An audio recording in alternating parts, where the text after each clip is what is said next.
Children are unique computers. They have at least twice as many neural connections as adults. By the age of 3, the baby has 1000 million synapses. But it's not even a matter of quantity, but in quality.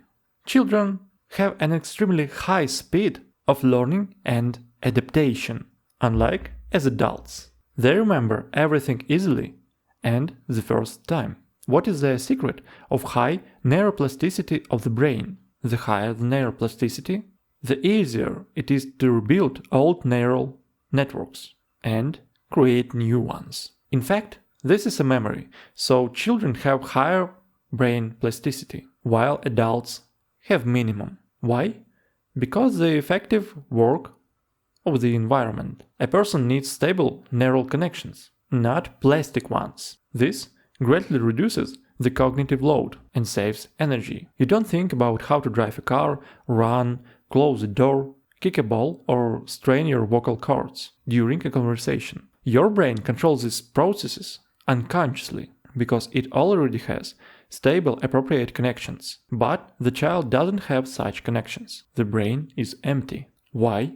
Because the environment changing is very quickly. Those neural connections that were useful 100 years ago are useless. Now everything has changed. That is, for the child's survival. There is a need to form new connections as quickly as possible. So the child's brain is like sponge, absorbs any new information. Brain plasticity is maximum. The child by default, without straining, remember everything he sees. It's like filling the room with furniture. If the room is empty, then the process goes faster. Then, if it is already filled, what should an adult do if he needs to learn something new? What to do if you suddenly need to change the furniture? What to do in your apartment? You need to make an effort to focus your attention. For us adults, it works differently than for children. We cannot remember everything. It will be too expensive. We can remember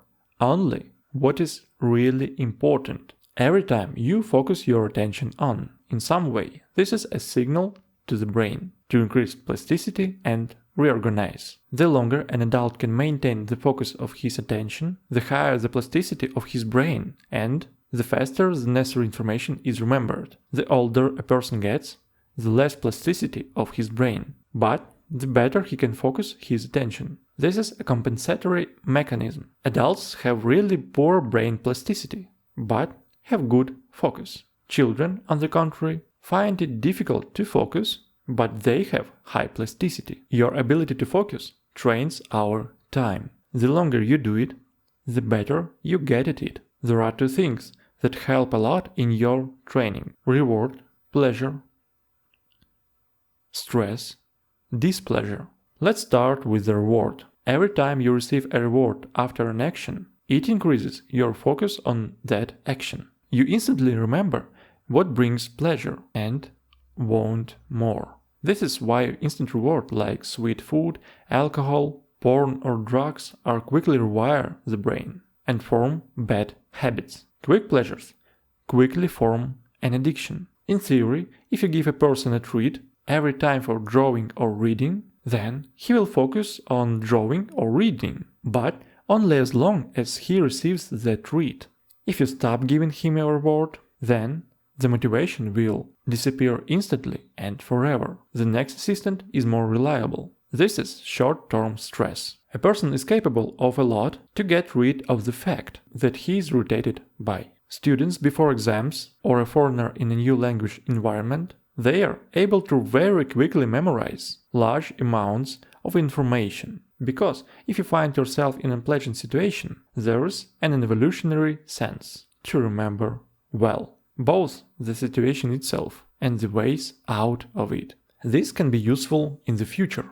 If the situation happens again, a stressful situation increases the plasticity of the brain. Stress is a great learning tool because it can be easily stimulated through physical training or as a result of mistakes. I regularly use both methods, but let's start with physical training. It's easier in application. Any physical activity is stress for our body, because the load disrupts the balance of homeostasis of the internal environment. Strength training, cycle, running, swimming, walking stimulates the production of stress hormones, such as cortisol, and thereby activates memorization of new information. A number of modern scientists generally believe that the brain of all mammals has evolved exclusively and primarily to control the physical movements of the body. Well, like the larger the brain, the more complex actions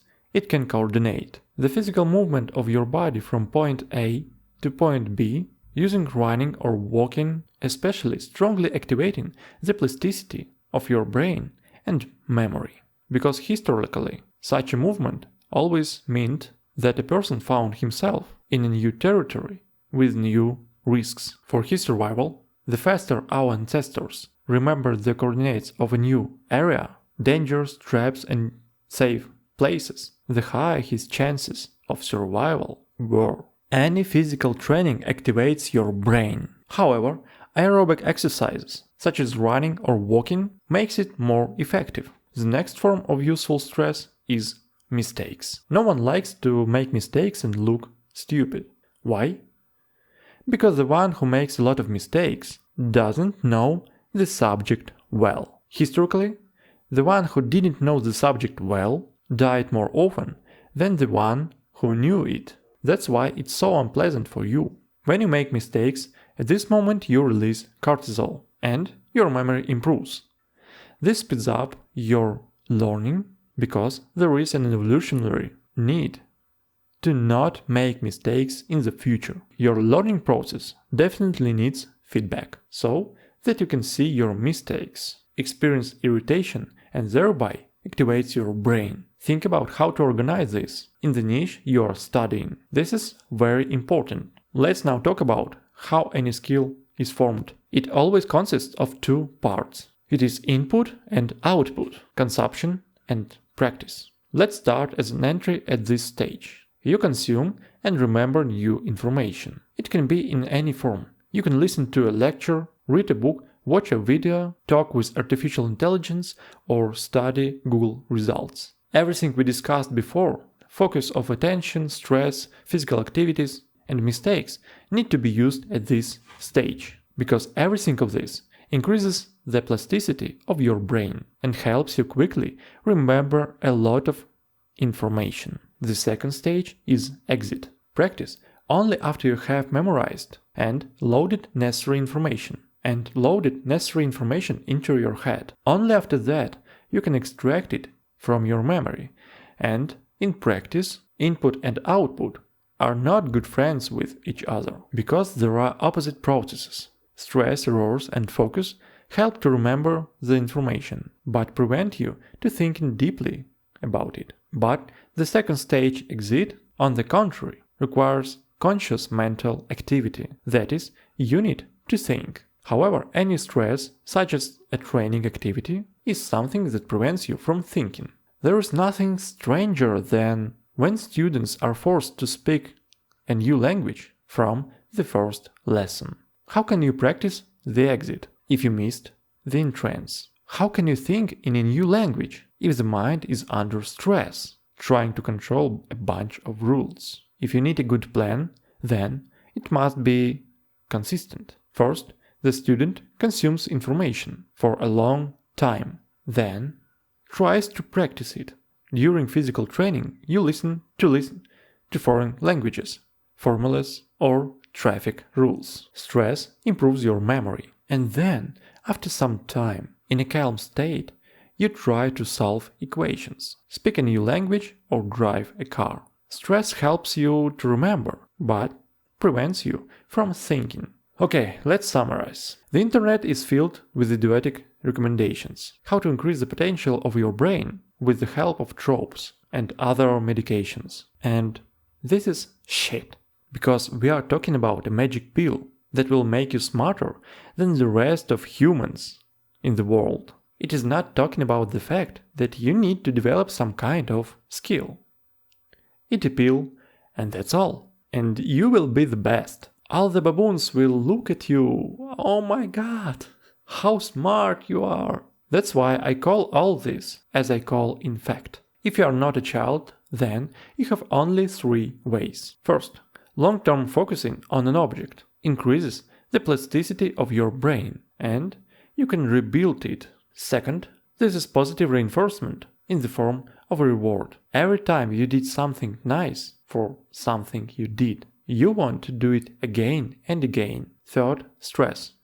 Stress can be used in practice in 2 forms. It is either physical training or mistakes. Both will stimulate plasticity of your brain in such a passive mode. And if you're really focused, don't show off, but learn something.